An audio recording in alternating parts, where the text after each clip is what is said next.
days until the start of college football. So we have Heather Dinich in our studio today, and she is looking at the three most exciting matchups of the season beginning right off the bat. Number 3, Georgia, Oregon. Dan Lanning is in his first season coaching the Ducks, and he's going to face his former team, the defending national champs.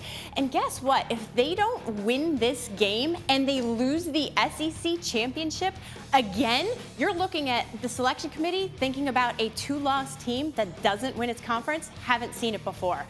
And then the next game is Ohio State, Michigan, the game. This one last year knocked the Buckeyes right out of the conversation. But you know what? There's a bigger storyline here. It's, can Jim Harbaugh build upon his success? And in order to do that, he's got to beat his rival again. I'm not sure if he can do that. We'll see, because Ohio State's offense is so good. And then finally, the biggest game of the season with the biggest playoff implications in my mind is Notre Dame, Ohio State. The Buckeyes are in this conversation again, but this is more for Notre Dame because as an independent, they face a higher burden of proof in that selection committee meeting room without a conference championship to play in. If they lose this game, they have to run the table. ESPN's FPI says they're going to lose against Clemson. I guarantee you no 2-loss Irish team is going to get in the top 4. Well, isn't that fascinating? And we had Notre Dame's coach in here, Marcus Friedman, earlier this morning, that the most important game, the most impactful game of the entire season takes place right off the bat. It is the best thing about college football, I think, that these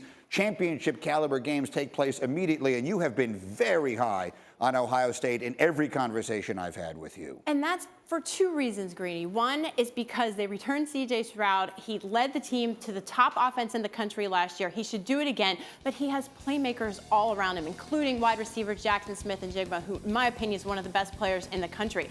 But Jim Knowles is their defensive coordinator. I had a chance to talk with him.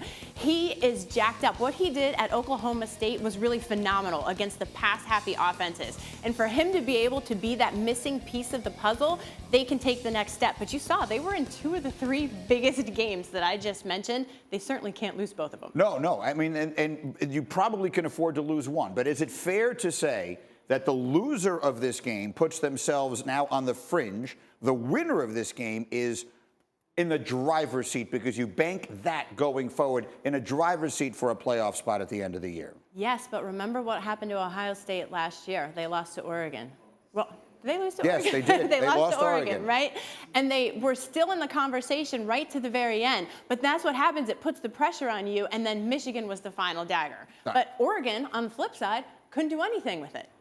That's correct. So we'll see. And I know you like Utah out there out west. It's going to be fascinating. 30 days till the start of college football, and we are getting ready. In the meantime, back to the... Thank you for watching ESPN on YouTube. For live streaming sports and premium content, subscribe to ESPN+.